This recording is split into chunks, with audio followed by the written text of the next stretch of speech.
Olá, queridos, graça e paz do Senhor Jesus Cristo. Chegamos. Hoje a gente vai conversar com vocês um pouco acerca da Cristo, da Páscoa cristã.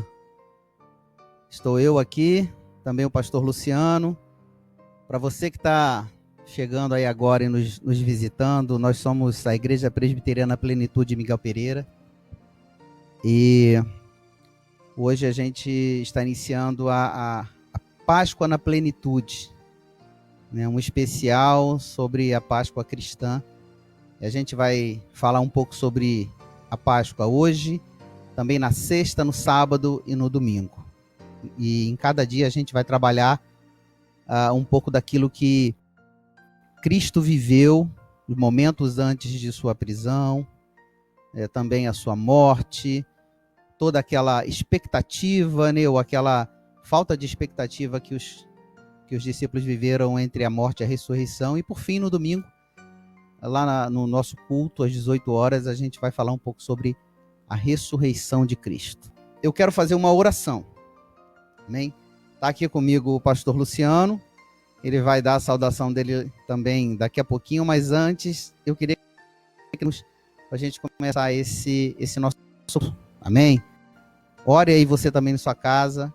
Se puder agora nesse momento, pare um pouquinho, feche seus olhos, faça essa oração conosco. Deus, eu quero te agradecer, Senhor, por mais uma oportunidade de estarmos juntos. A gente conversar um pouco sobre a sua palavra e o Senhor viveu, aquilo que o Senhor sentiu, aquilo que o Senhor passou em nosso lugar.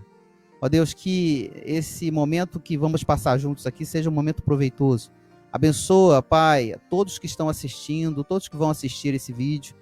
Ó Deus, que o Senhor os alcance em seus lares, em suas casas, e que nós juntos, aqui e lá, cada um em sua casa, possamos celebrar o teu nome, celebrar a vitória que o Senhor nos deu lá naquela cruz.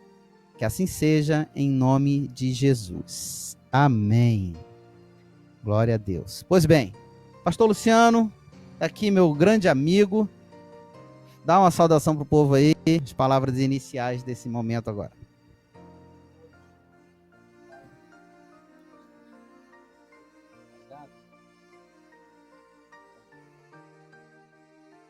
Agora vai. Agora vai. Boa noite, gente. Graça e paz do Senhor Jesus. É um privilégio para a gente estar aqui, podendo ter essa conversa desse momento tão particular da nossa história, do momento da Páscoa, onde as nossas vidas realmente foram transformadas pelo poder, né, dessa ação, desse amor revelado na cruz.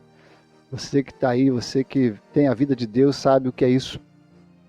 Esse momento de ter a sua vida transformada, de estar vivendo momentos de crise e ainda assim ter paz no coração. Isso é ter Deus, isso é poder confiar nesse momento, e vai ser bom. Nesses dias vamos estar compartilhando a respeito desse tema, né, que é central para a nossa vida, né, central no cristianismo.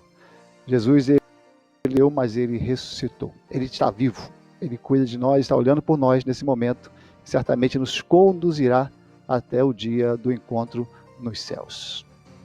Aleluia. Esse é o pastor Luciano, grande homem. Pois bem, a nossa ideia, queridos, hoje é nós falarmos acerca da Páscoa, trazer luz sobre esse tema e esse evento, essa festa que acontece todo ano, esclarecendo o que de fato é a Páscoa para nós cristãos, e a gente vai falar um pouco sobre isso. Depois a gente vai falar também um pouco hoje sobre os momentos que antecederam a prisão e morte de Jesus. Então a gente vai trabalhar um pouco sobre isso, e eu espero que você aproveite esses momentos que passaremos juntos aqui, compartilhando aí essa palavra do Senhor. Pois bem, Luciano, vamos lá. O que é a Páscoa? Vamos entrar nesse assunto aí. É questão importante de definir isso, porque nós temos, no mínimo, 3 Páscoas diferentes. Nós temos a mais popular, a mais notória, a mais conhecida, celebrada, mas na verdade que tem menos valor, né, que essa Páscoa comercial, né, essa Páscoa do coelhinho da Páscoa, essa chocolate, né, do coelho que bota chocolate, bota ovinho de chocolate. Não sei de onde surgiu isso. Não sabemos. Nós gostamos de chocolate. Se você quiser nos presentear com chocolate, vamos aceitar. Mas não tem sentido nenhum. A Páscoa com coelhinho e chocolates não tem nenhuma razão. É só realmente, como já falou, é só comércio. Deveria ser o cordeiro, então. Deveria ser o cordeiro. Eu até vi uma postagem interessante falando sobre a Páscoa na França.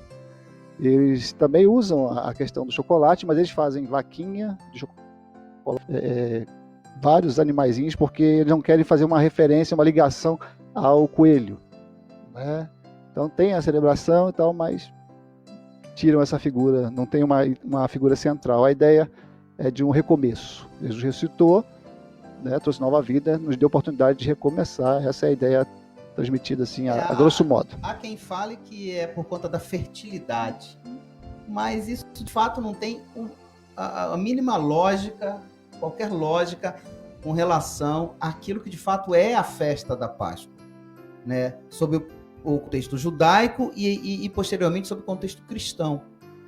Então, quando a gente fala de Páscoa e pensa exclusivamente, né, sobre questão de coelho, de ovinho de Páscoa, né, de chocolate, isso é meramente comercial, isso é meramente para gerar essa venda, essa produção toda, e de fato isso deve ser deixado de lado no que diz respeito à Páscoa. Como o Luciano disse, a gente gosta de chocolate, é bom, né? Mas a gente precisa colocar cada coisa no seu lugar, né?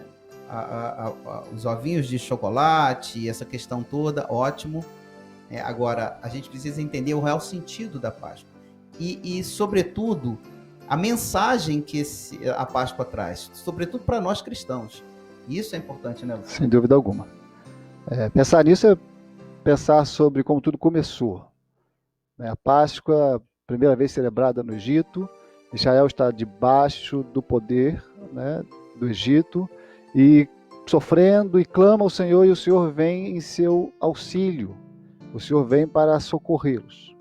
Há todo aquele processo que nós já conhecemos, das 10 pragas, né, e haveria agora aquela que seria a última das pragas, né, o anjo da morte. E o Senhor fala para a gente celebrar aquela. Então, as famílias reunidas deveriam tomar um cordeiro, né, e deveriam se alimentar, aquela família, do sangue desse cordeiro, e deveria ser passado nos umbrais das portas, para que quando o anjo da morte viesse, onde estivesse marcado com o sangue do cordeiro, ele não entraria e não haveria, então, luto naquela casa, né? Então, esse foi um anúncio para o povo de Israel. Então, a figura está toda em cima dessa libertação, né, do Egito. É verdade. A Páscoa judaica, ela tem esse contexto de libertação de Israel do Egito. E ela acabou se tornando uma das 3 principais festas. Sim, sem dúvida. Né, das 10, né, talvez assim, 10 festas judaicas. A festa da Páscoa é uma das principais, né? A celebração da vitória, da libertação do povo de Israel, né, do aprisionamento, né, do cativeiro lá do Egito, né? E esse é o sentido judaico, né, da festa, né, Luciano? Isso, a festa vai se tornar algo que vai se repetir. Tem algumas coisas importantes, né, que ela vai ajudar. Ela tem uma ideia de passagem, né, dessa libertação, de você passar por esse momento. Foi celebrada no deserto, né, a Páscoa. Era uma ferramenta muito útil para os pais ensinarem seus filhos. Então eles tinham algumas práticas, né, que se tornaram comuns na celebração da Páscoa, a questão do pão sem fermento, a questão de ervas amargas. Então, essa questão era importante porque eles lembravam do sofrimento, né, de que foi vivido no Egito, mas também da forma poderosa com que Deus os arrancou daquele lugar. Então, era uma forma também pedagógica para que os pais pudessem continuar ensinando seus filhos a respeito do cuidado de Deus para com os seus filhos. Isso é muito interessante. Isso é muito interessante, esse conceito. Contudo, a Páscoa ganhou um novo sentido a partir de Cristo Jesus.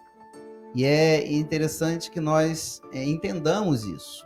Existe esse contexto da Páscoa judaica, mas a Páscoa ela ganha um sentido ampliado a partir de Cristo Jesus. Porque enquanto que a Páscoa judaica aponta para, ou celebra a libertação de Israel lá do Egito, do cativeiro do Egito, a Páscoa cristã, ela então nos aponta para a vitória de Jesus na cruz, né? Sua morte de cruz, a sua morte sacrificial e substitutiva, e aponta inclusive para o retorno de Cristo, né? A gente vai ver alguns textos e quando Jesus fala com seus discípulos, né, até que ele venha, até que ele volte, né, deve ser celebrada a ceia do Senhor. A celebração da ceia do Senhor é a celebração da nossa Páscoa, de certa forma, uma vez que nós celebramos a vitória de Jesus na cruz, a morte do Cordeiro de Deus que tira o pecado do mundo, o seu sangue derramado em nosso favor. Não é isso, Luciano? Amém, é isso aí. A Páscoa judaica, ela falava de uma libertação política e, de certa forma, geográfica, mas a Páscoa cristã, ela fala da restauração da nossa aliança. Nós éramos inimigos de Deus, manchados pelo pecado, e através do sangue derramado do Cordeiro Pascual, agora Jesus Cristo, aquele, como o pastor já disse, aquele que tira o pecado do mundo, nossa relação com Deus agora pode ser refeita. Nós não estamos mais escravos do pecado. Antes Israel era escravo do Egito, nós éramos escravos do pecado. Israel foi liberto do Egito, nós, de tudo aquilo que essa relação com o pecado nos poderia trazer, fomos libertos disso. Nossa relação com Deus foi refeita e agora podemos viver a vida de Deus. Aleluia, glória a Deus. Então, queridos, quando você for conversar com seu filho, né, ou celebrar a Páscoa, não pense exclusivamente na questão, né, comercial disso, do ovinho da Páscoa, muito menos no coelho. O coelho da Páscoa, né, ou melhor, esse coelho comercial da Páscoa não tem nada a ver com a verdadeira Páscoa, né? A Páscoa verdadeira judaica tem o cordeiro, né, que foi morto, e daquele cordeiro os judeus lá, eles se alimentaram, né, tal, e aquele sangue aspergido nas portas foi a libertação deles da morte. Mas, sobretudo, entenda que em Cristo Jesus nós temos o Cordeiro de Deus que tira o pecado do mundo. E Jesus, então, é aquele que, por sua morte e seu sangue derramado, nos livrou da morte eterna, das garras do pecado, e nos deu a vida eterna. Isso é Páscoa. Isso é celebração da vida. Então, toda vez que você lembrar da Páscoa, celebre a vida que nos foi dada por Cristo Jesus. Pastor, eu queria que a gente começasse agora a falar um pouco acerca dos momentos em que Jesus, que antecederam a sua prisão. Então, a gente tem alguns relatos bíblicos desses eventos, desses momentos aí que antecederam a prisão de Jesus. E eu acho que é interessante que nós conheçamos isso, que você conheça isso. Eu queria ler um texto aqui para a gente começar esse relato, que está lá em Lucas 19, a partir do versículo 28. Então, se você puder abrir sua Bíblia aí em sua casa, faça isso. Vamos ler o texto do 28, por enquanto, até o 44, que fala assim, ó. E dito isto, prosseguia Jesus subindo para Jerusalém. Ora, aconteceu que, ao aproximar-se de Betfagé e de Betânia, junto ao Monte das Oliveiras, enviou 2 de seus discípulos, dizendo-lhes: Ide à aldeia fronteira, e ali, ao entrardes, achareis preso um jumentinho que jamais homem algum montou. Soltai-o e trazei. Se alguém vos perguntar: por que o soltais? Respondereis assim: porque o Senhor precisa dele. E indo os que foram mandados, acharam segundo lhes dissera Jesus. Quando eles estavam soltando o jumentinho, seus donos lhe disseram: por que o soltais? Responderam: porque o Senhor precisa dele. Então o trouxeram e, pondo as suas vestes sobre ele, ajudaram Jesus a montar. Indo ele, estendiam no caminho as suas vestes. E quando se aproximava da descida do Monte das Oliveiras, toda a multidão dos discípulos passou jubilosa a louvar a Deus em alta voz, por todos os milagres que tinham visto, dizendo: bendito é o Rei que vem em nome do Senhor, paz no céu e glória nas maiores alturas. Ora, alguns dos fariseus lhe disseram em meio à multidão: mestre, repreende os teus discípulos. Mas ele lhes respondeu: asseguro-vos que se eles se calarem, as próprias pedras clamarão. Quando iam chegando, vendo a cidade, chorou. E dizia: ah, se conheceras por ti mesma, ainda hoje, o que é devido à paz. Mas isto está agora oculto aos teus olhos. Pois sobre ti virão dias em que os teus inimigos te cercarão de trincheiras e por todos os lados te apertarão o cerco. E te arrasarão, e aos teus filhos dentro de ti. Não deixarão em ti pedra sobre pedra, porque não conheceste a oportunidade da tua visitação. Amém. Essa é a entrada triunfal, pastor Luciano, de Jesus em Jerusalém. É claro que Jesus já havia entrado em Jerusalém muitas outras vezes. Mas é interessante que dessa vez ele não se esconde, ou melhor, ele faz questão de que seja vista, né? Que a sua entrada seja uma entrada de fato triunfal. E por que isso, pastor? O que nós temos a ver sobre isso, a dizer sobre isso? Isso é muito curioso, porque isso vai demonstrar algumas coisas para nós. Entre elas, talvez a mais importante é o controle completo, total, que Jesus tem sobre a história. Como o plano de Deus, ele vai se realizar em tempo oportuno. Há 6 meses atrás, na festa da Páscoa, acontecia a festa dos tabernáculos, e como o pastor Wendel disse, ele foi em secreto. Ele mandou os discípulos ir e não foi porque ele sabia que essa atitude poderia acontecer. Ele ser reverenciado, de acontecer isso que aconteceu, da entrada triunfal, mas ele sabia que ainda não era a hora. E a Bíblia registra isso. Ele diz que ainda não era a hora. Então, no momento certo, adequado, dentro dos planos de Deus, naquilo que Deus projetou, é o que ele vai fazer. Ele vai até Jerusalém, agora de forma pública, vai ter essa recepção, seus discípulos vão fazer isso, que chamam de entrada triunfal, e aí sim ele sabe que ele caminha para ter a sua última semana aqui na Terra. É interessante pensar, o pastor Luciano falou uma coisa interessante, do plano de Deus. Algumas pessoas podem até lamentar todo o sofrimento de Jesus e tudo aquilo que aconteceu. Mas, na verdade, era necessário que isso acontecesse. Era o plano de Deus. Era o plano de Deus isso acontecer. É interessante pensar que, na verdade, Satanás tentou frustrar esses planos. Exatamente. E usando, então, ali os fariseus, os sacerdotes. De alguma forma, a tentativa era frustrar esse plano, como a gente estava até conversando há pouco, sobre a questão de não acontecer, a ideia era não acontecer na Páscoa, né? Exatamente. A proposta é que tudo acontecesse de forma bem reservada. Eles não queriam que fosse a prisão e morte de Jesus, porque a morte já havia sido planejada antes, mas eles queriam achar o momento oportuno, não deveria ser numa festa, não deveria ser no momento onde tantas pessoas estavam reunidas e tantas pessoas que de alguma forma já acreditavam, que gostavam da pessoa de Jesus, que ouviram falar dos seus milagres e de alguma forma tinham curiosidade a respeito. Esse não era realmente o momento indicado. Eles já tinham até mesmo decidido a forma como se daria essa questão, porque eles já haviam decidido que seria através da traição.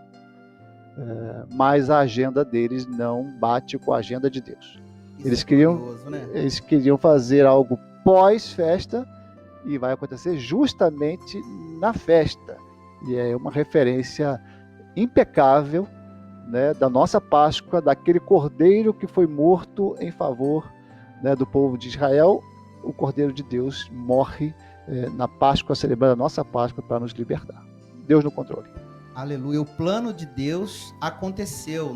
Embora as pessoas quisessem mudar, mas Deus quis assim. Era necessário que Jesus morresse na Páscoa para que, como o pastor falou, pudesse haver essa associação ao Cordeiro da Páscoa. Jesus é o nosso Cordeiro que tira o pecado do mundo. É interessante que essa entrada triunfal foi profetizada pelo profeta Zacarias. Isso. Né? No capítulo 9, versículo 9. Né? Então está lá bem claro essa profecia de como deveria acontecer. Fato. Né? Assim como o Salmo 118 retrata também esses momentos. Né? O versículo 26, por exemplo, do Salmo 118, retrata fielmente o que o povo dizia, né? O que o povo clamava ou aclamava Jesus enquanto Jesus entrava em Jerusalém. Então, de fato, isso já estava profetizado. As profecias acerca de Jesus, de tudo que ele viveu, tudo que aconteceu, elas se cumpriram. É mais uma forma, né, uma realidade, né, e de nós crermos e entendermos de que as profecias se cumprem, de que elas acontecem. E assim como elas aconteceram, aquelas profecias acerca, né, da volta de Cristo, de tudo que ainda vai acontecer, de fato se cumprirão. Então você, querido, que está em casa aí, creia, Jesus ele está vivo e ele vai voltar para nos buscar e levar para o céu. Amém. Amém? Né? Mas a entrada triunfal, ela prossegue, né, os eventos, os acontecimentos. Logo em seguida, né, Jesus então purifica o templo. Né? É aquela passagem em que Jesus vai e se depara com os vendedores no templo, né? E ele então tem aquela atitude de jogar as mesas no chão e de, né, então falar acerca daquele erro, de como os religiosos estavam utilizando o templo de uma forma errada, né? Que o culto a Deus estava sendo totalmente deturpado. Né? O texto vai dizer lá em Lucas 19, né, em seguida esse que nós lemos no versículo 45, por exemplo, depois entrando no templo, expulsou os que ali vendiam, dizendo-lhes, está escrito, a minha casa será casa de oração, mas vós a transformastes em covil de salteadores. É interessante, né, Luciano, que há muitas lições a gente tira desse momento de Jesus. Porque não foi a primeira vez que Jesus entrou no templo. Sim. Né? Das outras vezes ele não teve essa atitude. Dessa vez ele então tem essa atitude. Por que acontece isso, pastor? Isso serve para reiterar o que nós já temos dito. Há um plano que está sendo obedecido e cumprido de maneira fiel. Não era o tempo disso acontecer, porque Jesus sabia o que uma atitude dessa iria gerar. Então ele tem, e é muito legal isso em todo o contexto bíblico, porque até lá no início, a forma de ele principiar os seus sinais, né, na festa, né, na transformação da água em vinho, quando a sua mãe vem falar para ele, olha, mas o vinho acabou, ele fala, olha, ainda não é chegada a minha hora. Ele tem esse controle absoluto, ele sabe tudo que vai acontecer, como vai acontecer, então ele tem esse cuidado. Então ele sabe que essa atitude vai trazer consequências graves, mas deveria ser guardado esse tempo. Então, assim, vamos de certa forma dizer que havia uma conveniência. Esse era o momento exato. Esse era o momento dessas coisas acontecerem, de proceder. E era algo necessário. Não foi feito antes, porque não convinha em relação ao plano de Deus, em relação à sua data de sua morte. Mas sim, era necessário. Era terrível o que acontecia no templo nesses dias. É verdade. É nesse contexto também de Jesus purificando o templo que Jesus fala acerca da destruição do templo e da reconstrução em 3 dias. Uma clara referência à sua morte, né, e à sua ressurreição. Lá em João, no capítulo 2, versículo 19, quando Jesus é perguntado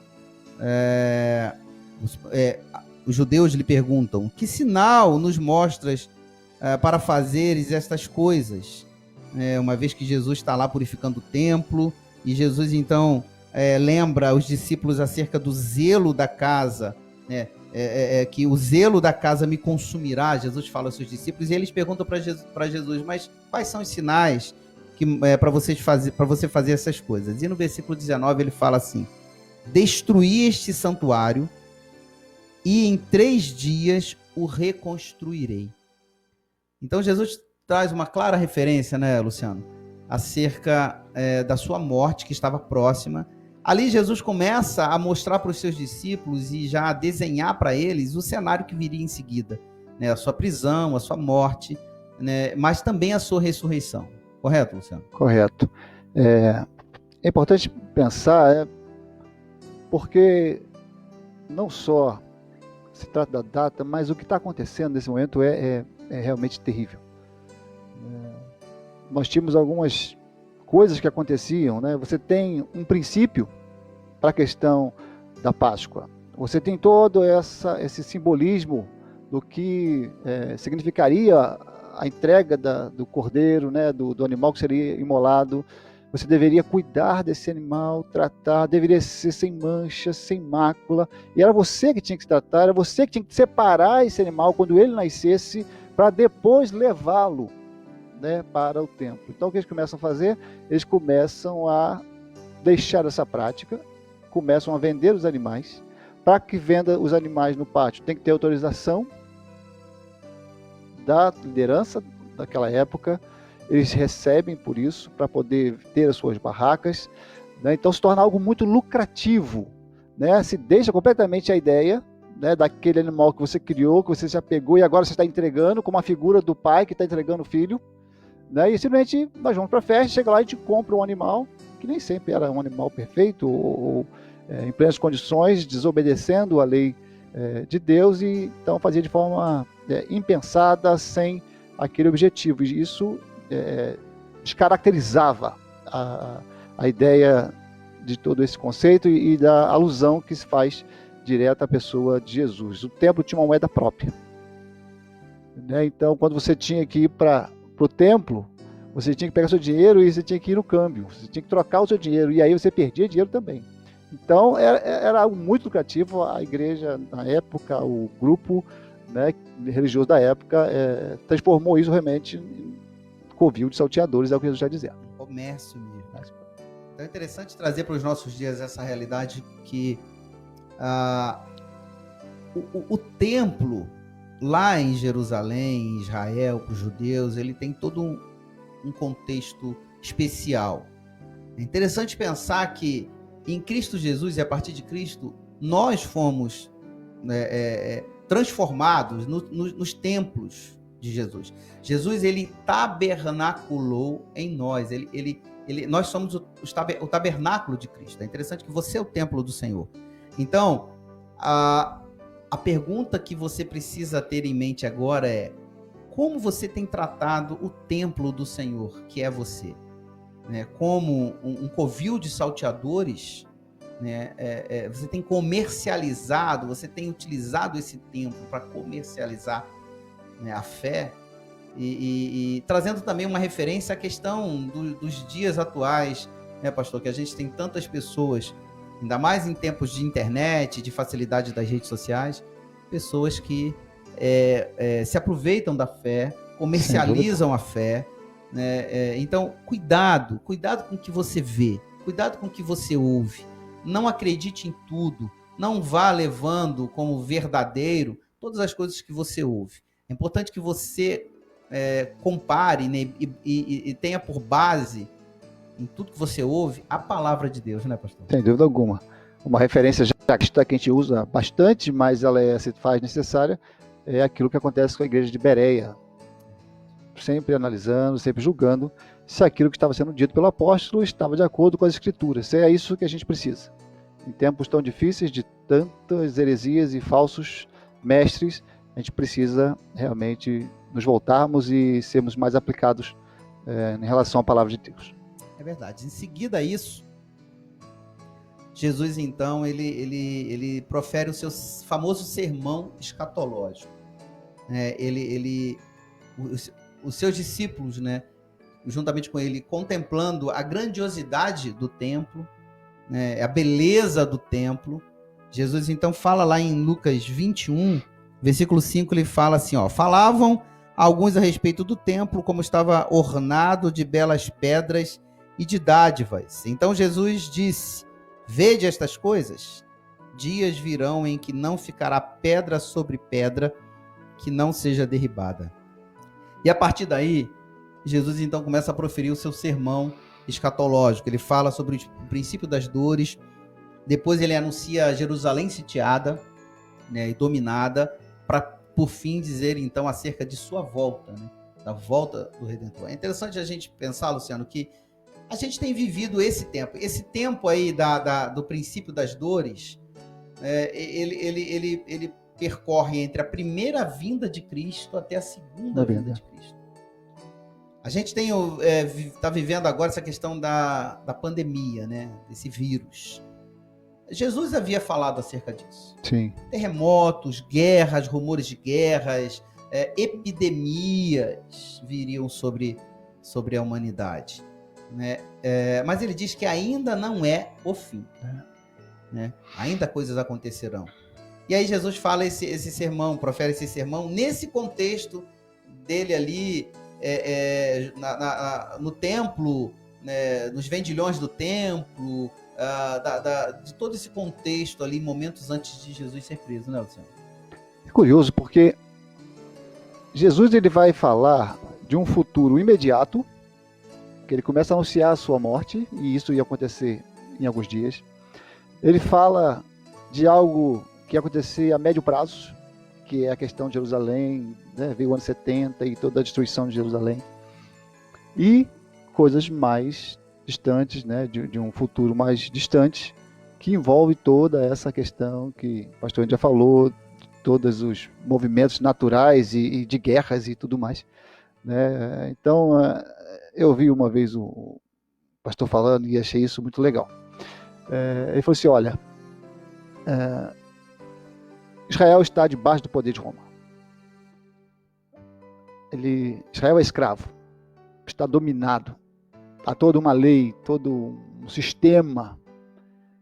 E aí surge uma pessoa que diz que daqui a tantos e tantos anos, no futuro, as pessoas vão perseguir e matar por causa dele. E ele fala de uma série de outras coisas que iriam acontecer. Então, a gente só tem duas opções. Ou esse cara era muito doido, um louco de pedra, para falar uma coisa dessa, que dentro do sistema de governo de Roma, de um império romano, que pessoas seriam perseguidas e mortas por causa dele. Então, dizendo assim, olha, eu vou me tornar algo grande, importante, e no mundo inteiro pessoas vão ser perseguidas e mortas por minha causa, por causa do meu nome. Né? Como você poderia imaginar? Ou esse cara é muito doido, esse cara é louco, ou ele é quem a gente crê que ele é, o Filho de Deus, aquele que tinha conhecimento, que tem o domínio da história, que é senhor da história, que não é alguém que simplesmente assiste ao que está acontecendo, mas que está movendo. Então, ele diz, olha, antes que venha o fim, essas coisas irão acontecer, são anúncios para todos nós, servem sim para nos fazer estar atentos. Todas as vezes que acontece algo dessa natureza, nós podemos ver que de alguma forma, o ser humano também ele para pensar um pouco. A vida é muito louca, muito corrida, a gente faz um monte de coisa, e aí quando acontece algo, a gente é obrigado a parar, pensar e certamente equilibrar as coisas, equacionar e colocar as coisas nos seus devidos lugares. É o que a gente está vivendo agora, né? A gente está revendo muitas questões na vida, aquilo que de fato é importante, né? Família, o tempo dedicado a nós mesmos, mas sobretudo o tempo dedicado a Deus. O que a gente precisa entender, querido, é que esse momento que a gente está vivendo agora, de reflexão, de revisão dos nossos valores, ele precisa nos conduzir a Deus, aos princípios e valores de Deus. Porque a nossa vida ela só de fato entrará no rumo no rumo da alegria, da felicidade, da vitória, se nós seguirmos os passos de Cristo, nós estivermos de acordo com a vontade do Senhor, no centro da vontade de Deus. Então é importante que você entenda isso, que Jesus veio trazer, quando ele profere o seu sermão escatológico, é justamente isso. Olha, essas coisas acontecerão. É interessante pensar que naquela época, o mundo de então vivia uma paz, né? Uma paz imposta por Roma, é verdade, que é a famosa Pax Romana. Contudo, falar de guerras, rumores de guerras, né? Falar de epidemias, de terremotos, falar que os cristãos, né, seriam perseguidos pelos próprios parentes e tudo mais, era algo meio que impensado. Falar que a suntuosidade do templo, antes de tudo isso, era algo impensado naquela época, mas as profecias de Jesus naquela época se cumpriram e estão se cumprindo hoje. A profecia que ele mesmo disse, as palavras dele de que ele voltará, também acontecerá. E essa deve ser a ideia central. Sim, com certeza. Temos visto que tudo que ele disse de fato aconteceu. Né? Ele antecipou coisas de 500, 1000 anos. E então, se ele disse que vai voltar, é porque ele vai voltar. Aleluia, glória a Deus. Guarda isso no seu coração, querido. Jesus vai voltar. Isso que a gente está passando aqui não é o fim, ou seja, a vida não acabou. Não se entregue ao desespero, não se entregue, né, a tudo isso que está acontecendo. Pelo contrário, firme os seus pés em Cristo Jesus, porque ele vai voltar para nos buscar. Aleluia, glória a Deus. Mas aí, continua então, querido, os relatos. Jesus, então, profere o seu sermão escatológico, e em seguida, está lá no capítulo 22 de Lucas, esses relatos, esses fatos são relatados também por Mateus, por Marcos e, em muitos momentos, também por João. Então, você vai encontrar esse relato, ou essas histórias, né, esses fatos, também nesses evangelhos. A gente está seguindo aqui o que está relatado em Lucas, mas também tem uma riqueza de informações, de detalhes, né? Porque não dá para a gente abordar tudo aqui, mas vale a pena você estudar esses momentos. Capítulo 19, 20, 21, 22 de Lucas, mas também ali os capítulos, né, 12, 13 de Marcos, né, os capítulos finais, 21, 22, 23, Mateus. 24 de Mateus. Né? Então, esses capítulos relatam tudo isso e é interessante você estudar isso. Seguindo aqui, nesse contexto todo que Jesus, ali no templo, né, ele fala, ensina no templo, é questionado pelos fariseus, e ele fala da queda do templo, da destruição do templo, profere o seu sermão escatológico, e então, nesse momento todo, há uma conspiração sendo formada, né, para prender e para matar Jesus. Lá no capítulo 22 de Lucas, versículo 1, fala o seguinte: estava próxima a festa dos pães asmos, chamada Páscoa. Procuravam-se os principais sacerdotes e os escribas em como tirar a vida de Jesus, porque temiam o povo. Note que eles temiam o povo. Então eles estavam planejando. Jesus já era uma ameaça, né, pastor? Sim, sem dúvida. Era uma ameaça para eles. O texto, para a gente comentar, o texto continua dizendo o seguinte: ora, Satanás entrou em Judas, chamado Iscariotes, que era um dos 12. Este foi entender-se com os principais sacerdotes e os capitães sobre como lhe entregaria a Jesus. Então, eles se alegraram e combinaram em lhe dar dinheiro. Judas concordou e buscava uma boa ocasião em lhe entregar sem tumulto. Note, eles temiam o povo, eles não queriam um tumulto, né?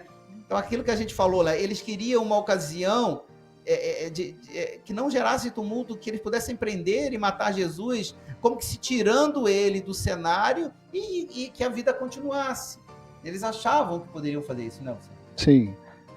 Várias ideias foram levantadas, né? A questão de Jesus ser contra Moisés, porque não guardava o sábado, né? Segundo eles, na forma de entender o sábado, Jesus curar no sábado e fazer algumas coisas, a ideia de Jesus expulsar os demônios pelo poder de Beelzebu. Então, há toda uma estratégia de tentar mudar a imagem de Jesus, de corromper a imagem de Jesus, no entanto, jamais conseguiram fazer nada. Estratégias como trazer a mulher pega em adultério para que ele fosse colocado em xeque, mas sempre Jesus saiu bem e não havia nenhum tipo de algo que pudesse usar contra ele. Então a ideia precisava ser de forma silenciosa. Jesus já havia conquistado um grupo de seguidores, né? Alguns discípulos, outros estavam na multidão, gostavam de comer o pão, gostavam dos milagres, né?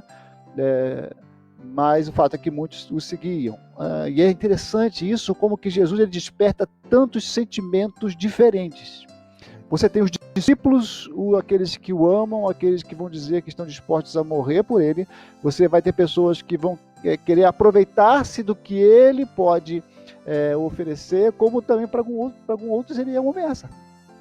Ele ameaçava todo o requinte, toda a riqueza dos sacerdotes, de tudo que o templo de recursos, também para os ensinos dos fariseus, porque eles falavam uma coisa e viviam outra coisa. Então Jesus gerava muitos tipos de sentimentos. É interessante pensar, Luciano, que isso que aconteceu com Cristo acontece com a igreja hoje. Sem dúvida. Então não há como nós pensarmos em uma vida cristã isenta disso tudo. Nós viveremos a realidade daqueles que reconhecerão em nós, seguidores de Cristo, que através de nossa vida também terão um encontro com Cristo, né?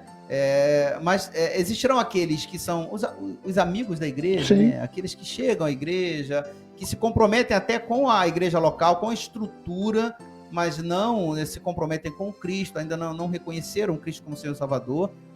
E como existirão aqueles que perseguirão a igreja, né? Então, isso acontecerá conosco e é interessante nós entendermos isso. Há um fato interessante aqui, Luciano, que é um dos 12, Judas Iscariotes, ele é usado por Satanás. O texto vai dizer aqui que Satanás entrou em Judas, né? Então, ele é possesso por Satanás, possuído por Satanás, e daí então começa-se um plano de destruir Jesus. E a questão de ser oculto é para que não gerasse esse clamor, né, e essa associação ao Cordeiro, né, para que não houvesse essa ideia de salvação, para que não houvesse essa ideia. Porém, os planos de Satanás não aconteceram, né, não deram certo, ruíram, porque o plano de Deus é que de fato deveria acontecer. E Satanás, de fato, foi um instrumento nas mãos de Deus, né, Luciano? Sem dúvida alguma. Ele também é criatura e ele também, querendo ou não, ele vai atender, né, ao projeto de Deus, vai estar debaixo disso. Ele não tem autoridade para mudar nada daquilo que o Senhor determinou. Então, o esquema estava montado. Eles buscavam uma forma, viram na questão da traição uma forma melhor de se fazer isso, porque eles precisavam de uma informação privilegiada. E em Judas eles tinham onde Jesus estaria, em que momento, para que pudesse acontecer a prisão, né? Então essa informação chega, né, para eles através de Judas. Então quando Jesus está no momento isolado, né, então era um momento que parecia propício para que se pudesse de fato se dar então essa prisão. É interessante, algumas pessoas questionam, não é esse o nosso tema desse momento, mas essa coisa do Judas, do Satanás entrar em Judas, né, dá margem a um monte de pensamentos também, né? Mas o fato é que João no Evangelho vai falar de forma mais precisa sobre isso. Desde o princípio, ele vai dizer que Judas ele era ladrão. Sim. Dentro do grupo ele era o tesoureiro, né, e aquelas ofertas dadas muitas vezes por mulheres, porque a Bíblia fala de mulheres que, né, não tinham tantos recursos, mas que cooperavam, sustentavam o ministério de Jesus, dos apóstolos, e que Judas ele vai lançar mão, vai roubar parte das ofertas, né, de alguma forma para se beneficiar. Judas é aquele que olha quando a mulher vai derramar o perfume lá, o alabastro, sobre Jesus, e fala que é um desperdício, porque poderia vender, né, dar aos pobres, né? Você vê que a intenção dele não era essa, claro que não, nunca foi, né? Vende esse negócio porque é dinheiro de salário de um ano, de um trabalhador, e claro, ele iria poder se beneficiar disso. Então nós temos no meio do grupo alguém que não é do grupo, mas com a permissão de Deus. Exatamente. A permissão de Deus, Jesus poderia repreendê-lo, Jesus já sabia disso. Aliás, foi Jesus que o escolheu. Jesus escolheu cada um, né? Isso. E esse é interessante pensar isso, que isso tudo está dentro do plano de Deus. O que isso mostra pra gente é que Deus está no controle de todas as coisas, né, Luciano? Sim. Assim estava naquela época e assim está hoje, porque Deus não mudou. Ele continua o mesmo ontem, hoje e sempre será. Então, eu quero dar uma palavra para você agora que de repente está vivendo ansiedade, está vivendo, né, todo esse contexto de ficar em casa, de não poder sair, de ter limitações no seu ir e vir, né? Isso pode estar gerando em você uma certa preocupação com amanhã, o que vai acontecer, a questão financeira, a questão econômica, o trabalho. Querida, entenda, Deus tem tudo em seu controle. O nosso Deus, o nosso Cristo, não é um Deus ausente, distante, que está de longe observando, né, um mero observador. O nosso Deus, ele está conosco. Em Apocalipse, né, Luciano? A palavra de Deus vai dizer que Jesus, ele passeia no meio da igreja. Ele está conosco, ele tem cuidado de nós. Então, guarde isso no seu coração, querido, querida. Deus está conosco, tudo está no seu controle. Tudo está de acordo com o seu plano. Não há nada que foge ao controle e aos olhos atentos do nosso Senhor. Né? Verdade. Talvez a gente possa ficar perguntando e questionando, será que Deus se preocupa comigo hoje? Será que Deus realmente está vendo o meu sofrimento? Será que... Várias indagações, algumas até muito arrogantes. Mas pensa no que está acontecendo aqui. Jesus, ele já havia anunciado sua morte, ele tem consciência do que vai acontecer, ele sabe que aquela é a última semana, a dor de Jesus é real, a cruz é real, a coisa de dizer para o Pai, por que me abandonaste? Tudo isso é real, o sangue é real, a pancada, os cravos, os espinhos, tudo é verdadeiro, a dor é verdadeira, a agonia que ele vai sentir é real, mas apesar de tudo isso ser real e de Jesus ter ciência disso, tudo que ia acontecer. Olha quais são as preocupações de Jesus nesse momento que antecede sua morte. Ele vai falar sobre a sua própria morte para os discípulos, para de uma forma prepará-los. Há textos bíblicos que ele fala que Jesus está consolando os seus discípulos, porque eles ficam tristes com esse anúncio. Sim, sim. Jesus vai falar de coisas futuras. Então Jesus vai tratar dos discípulos. Talvez se fosse eu e você, a gente ficaria preocupado, como é que eu vou enfrentar isso agora? Como é que vai ser esse momento? É o momento mais pontual, talvez, aí, da existência, né? A cruz era a razão pela qual ele veio para morrer. E talvez pudesse limitar a sua preocupação à sua existência, à sua vida, a esse último momento. Mas não, apesar disso, ele está preocupado com os discípulos, em ensinar os discípulos, em consolar os discípulos. Então, pensar que Jesus não cuidaria de você hoje é algo que não se pode imaginar, não se pode aceitar. Ele cuida de você. Aliás, ele disse que estaria conosco todos os dias. Aleluias. Daí então, os fatos prosseguem. Jesus então manda seus discípulos prepararem a Páscoa. Daí começa então a última celebração de Jesus ali com seus discípulos, de fato, na Páscoa. O versículo 7 do capítulo 22 vai dizer que, chegando o dia das festas dos pães asmos, em que importava comemorar a Páscoa, Jesus então enviou Pedro e João dizendo: ide preparar-nos a Páscoa para que a comamos. E eles perguntaram: onde queres que a preparemos? Daí Jesus então explica que entrando na cidade, viria ali um homem com um cântaro, carregando um cântaro, o que não era comum. Carregar cântaro era algo, né, que as mulheres faziam. Daí então era fácil identificar essa pessoa. Daí então o texto vai dizer que deveriam seguir esse homem até a sua casa e dali perguntar aonde que né, qual o local que eles poderiam preparar. Seria indicado a eles, então, o local onde isso aconteceria, no cenáculo, né, no cenáculo daquela casa, uma espécie de sobrado daquela casa, né?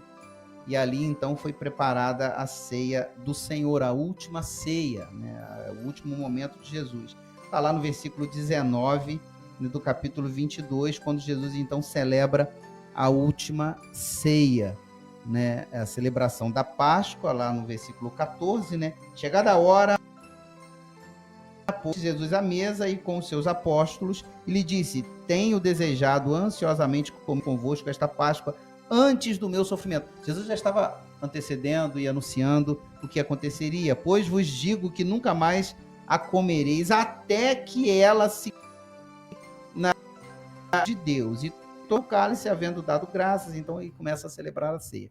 Jesus ali anuncia, né, Luciano, o sofrimento para os seus discípulos. É uma forma de preparar também os discípulos para o que aconteceria, né? Sem dúvida alguma. Isso é realmente algo que a gente deve agradecer. Esse cuidado de Deus em nos preparar para enfrentar momentos difíceis. Vivemos momentos difíceis hoje. Mas, sem dúvida alguma, Deus cuidará de nós, Deus está conosco. Aquele momento seria muito difícil para os discípulos.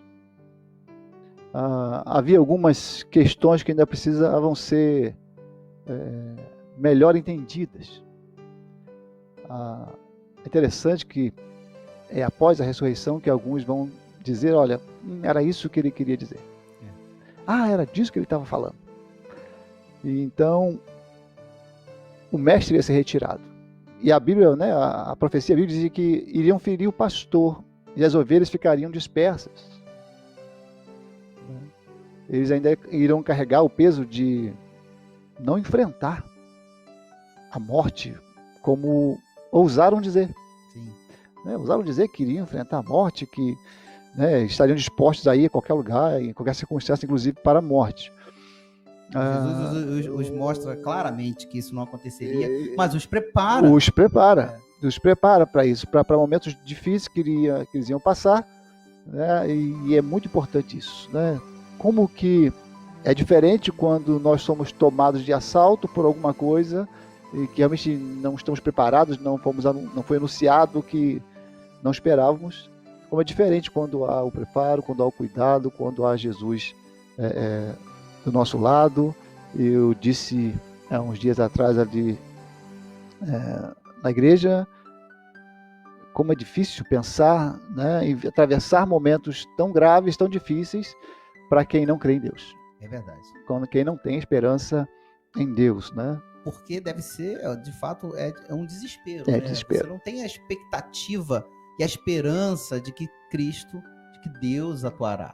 Uma vez que a pessoa não crê em Deus, o que lhe resta é o desespero. Mas Cristo, né, em Cristo Jesus, em Jesus e em Deus, nós temos a esperança de dias melhores, né? Como a palavra de Deus nos diz, o choro pode durar uma noite, né, mas a alegria vem ao amanhecer.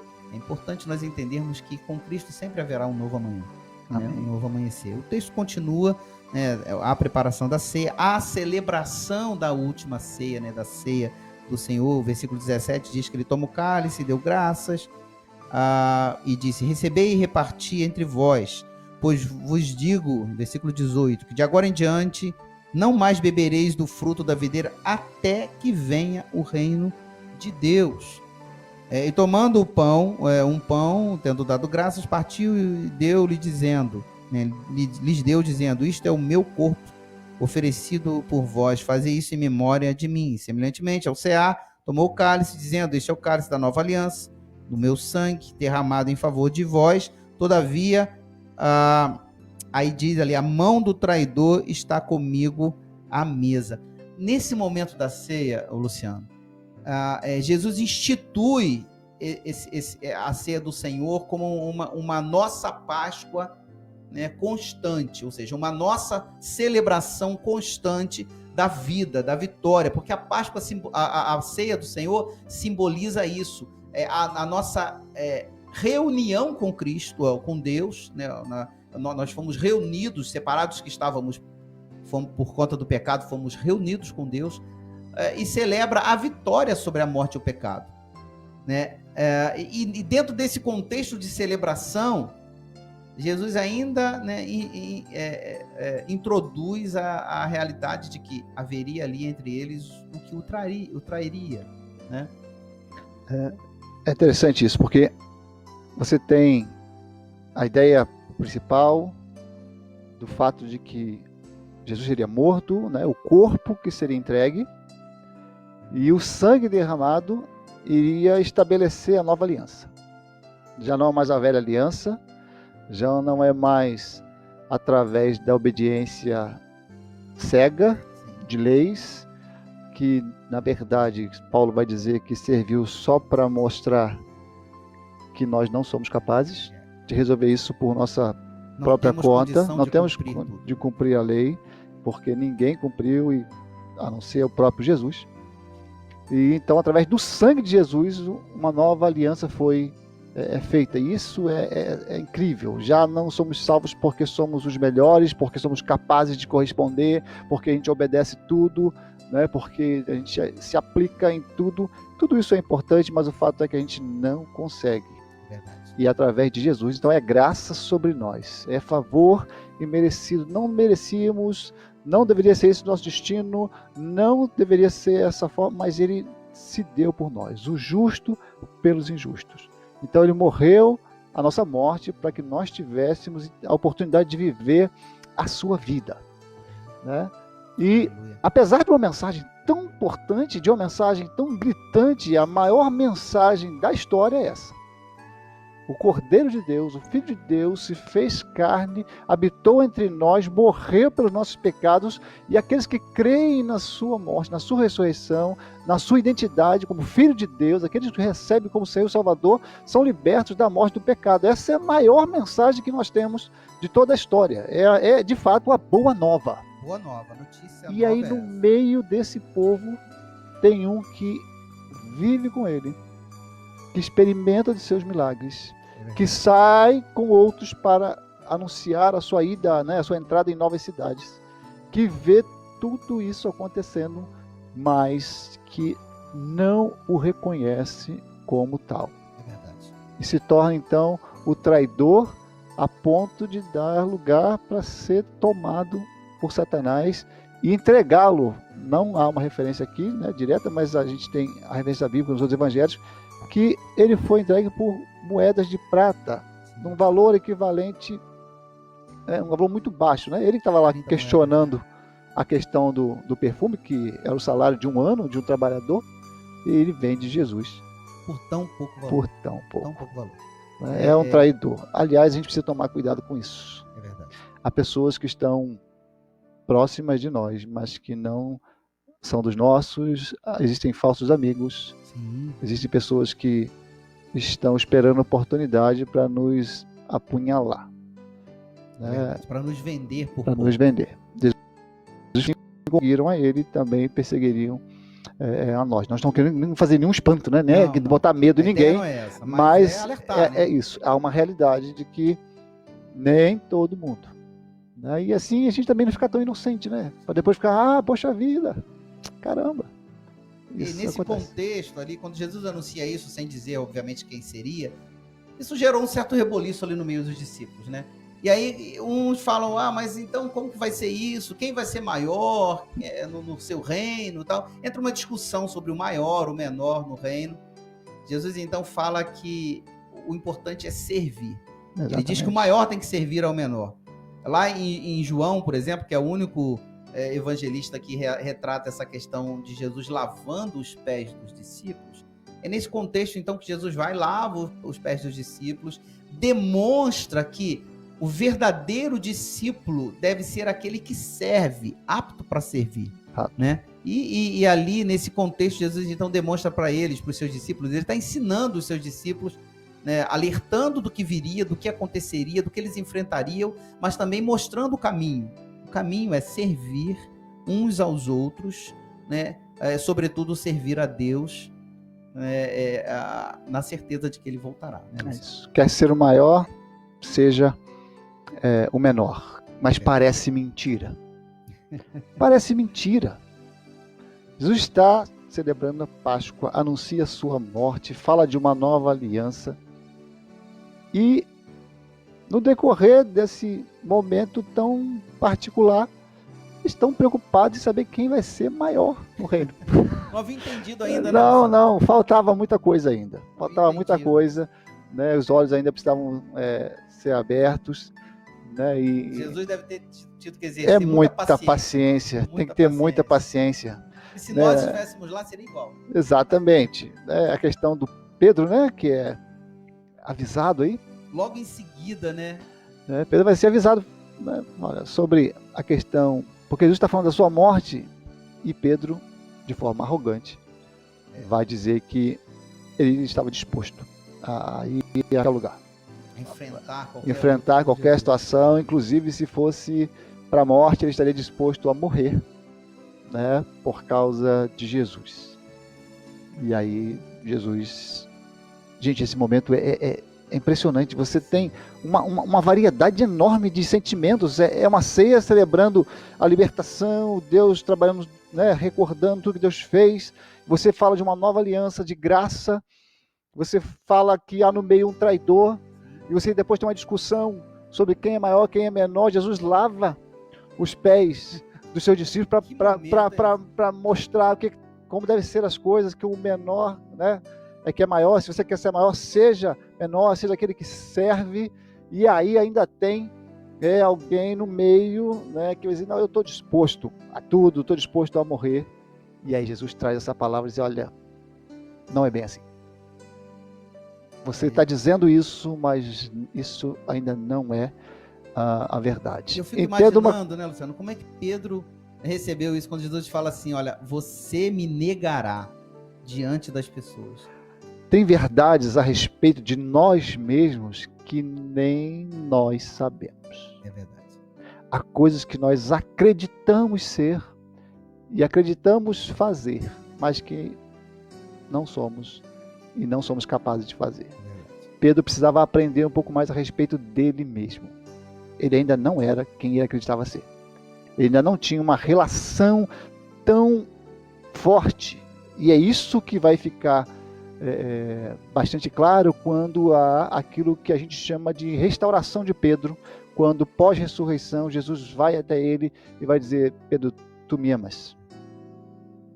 Né? E Pedro vai dizer, Senhor, tu sabes de todas as coisas, tu sabes que eu te amo. Jesus vai perguntar 3 vezes. Né? E é legal porque há um jogo de palavras ali. Na primeira vez... Acerca da amizade, isso, do amor. Isso. A primeira vez ele usa ágape. Tu me amas, né, com amor perfeito. E Senhor, tu sabes todas as coisas, tu sabes que eu te filéu. Sou teu amigo. Não te ágape. É interessante, né? Aí a última pergunta é, Pedro, tu me filéu? Tu me ama como um amigo? Você gosta de mim, você me quer bem, mas o seu amor ainda não é perfeito. Não é esse amor perfeito, esse amor de Deus, esse amor... Ele falou, Senhor, tu sabe todas as coisas, tu sabe que eu te amo. E ele vai fazer a sua restauração, porque o mais curioso de tudo isso é que todas as vezes que Pedro vai responder, Jesus vai dizer para ele, vai, apacenta as minhas ovelhas. Deus tinha um plano, Jesus tinha um plano para Pedro. Mas era necessário que ele passasse por isso tudo, né? Sim, nós talvez não estejamos ainda prontos. Talvez não. Nós ainda não estamos prontos. Nós ainda não estamos plenos. Nós ainda precisamos crescer. Nós ainda precisamos conhecer mais de Deus. Aliás, conheçamos e prossigamos o nosso tema em conhecer ao Senhor. A gente precisa continuar nessa busca. A gente precisa continuar, né, nessa empreitada de nos aperfeiçoar, de nos santificar. Não vamos chegar... Você precisa buscar. Você tem uma meta, você tem um objetivo, você tem um ideal e você precisa continuar buscando. Né? Há coisas a nosso respeito que nós desconhecemos. Deus vai nos permitir viver situações e que talvez a gente precise repensar, precise retomar, mas certamente, assim como Jesus esteve com Pedro lá no barco, ele vai estar com você também. E essa trajetória de Jesus, desde o domingo que antecedeu a sua prisão e morte, a sua ressurreição, né, até agora, né, que a gente falou da entrada dele triunfal em Jerusalém, tudo que ele passou e tantas outras coisas aconteceram que a gente não relatou aqui. Esse momento ele chega então ao seu momento crucial, podemos dizer, né, antes da cruz, de fato, o ápice do seu momento, dos momentos que antecedem a prisão e a morte, que é o Getsemane, né? Irmãos, daí então, Luciano, chega no Getsemane, né, e qual é o sofrimento? Aí no Getsemane está lá relatado no capítulo 2, 19, saindo, foi como para Monte das Oliveiras, acompanhado dos discípulos. Chegou no lugar escolhido. Jesus então disse: orai para que não entreis em tentação. Por sua vez, ele se afastou cerca de um tiro de pedra. Eles orava, dizendo: Pai, se queres, passa de mim esse cálice. Não faça a minha vontade, mas e apareceu um anjo que lhe confortava, e o estado de agonia, 44, ele orava mais intensamente, acontecia forte sangue caindo sobre a terra. E quando ele levanta da oração, ele encontra os seus discípulos. Repreende, então. A partir daí, Jesus é preso. Esse momento, Luciano, é tremenda tensão, dor antes da cruz. Sem dúvida alguma. Fala aí de agonia. O texto fala aí do suor se transformando em gotas de sangue. Ele está em colchetes, né? E segundo não está nos melhores manuscritos, mas quem sustenta, né, a ideia fala que o que acontece com Jesus é um fenômeno que é mais comum em animais. Acho que sim, que pode acontecer também com seres humanos, e em função, né, desse estresse, dessa agonia profunda. Então é algo muito difícil, muito duro que está acontecendo com Jesus, e daí então acontece isso. Então não seria uma questão espiritual de água transformando, seria uma coisa natural, biológica, algo que está acontecendo no organismo em função dessa tristeza, dessa agonia, desse sofrimento muito grande. É difícil para a gente mensurar. A gente pode pensar sobre quão foi dolorido as pancadas, ou os cravos, as injúrias, a própria cruz. A gente pode tentar mensurar essas coisas, apesar de ser muito difícil, mas há coisa que a gente não consegue mensurar. O que significa receber sobre si a condenação? O que significa sobre seu corpo o peso do pecado do mundo? Não faz a menor ideia, a gente não consegue mensurar. Então esse momento é muito particular, é muito duro. O que está acontecendo não é real. Jesus está sofrendo, Jesus está assim. Ele fala que ele se prostra, né, ele ora, e alguns vão fazer até uma alusão a oração certa é de joelho, né? Mas na verdade essa não é uma prática dos judeus de orar de joelhos. Ele está exausto, está cansado, é um momento muito particular. E curiosamente ele vai recorrer a seus discípulos, e eles encontram-no uma vez, vezes, sempre quando volta, seus discípulos. E a pergunta é: vocês não podem nem por uma hora? E ele orienta os discípulos: olha, vocês precisam orar. Orem para que vocês não caiam em tentação. Aprenderam a lição. Não foi fácil, uma lição muito dura essa, mas eles aprenderam e depois continuaram a ensinar isso. Você vê que a gente precisa estar orando e vigiando para não cair em tentação. E há um inimigo que está aí buscando destruir, e orando, vigiando, a graça do Senhor a gente pode vencer. Deus te abençoe. Que você tenha aí um continuar de semana abençoado. Vamos orar e vamos estar encerrando a transmissão. Oremos. Senhor, nós louvamos o Teu nome, nós te agradecemos por essa noite, por estarmos aqui, por compartilhar da Tua palavra. Obrigado, ó Deus, porque podemos viver a Páscoa. Não só uma troca de presentes, mas a libertação, o poder do pecado sobre nossa vida. Quebra da inimizade que estava entre nós e o Pai. Fomos resgatados, transformados, renovados. Podemos agora viver a vida de Deus. Estamos debaixo da graça do Senhor. Obrigado, Jesus, por tão grande salvação, por tão grande sacrifício e pela forma com que o Senhor nos alcançou. Toda honra e toda glória sejam dadas ao Senhor. Glórias ao Teu nome, porque nem mesmo a sepultura o pôde conter, mas o Senhor se levantou da morte.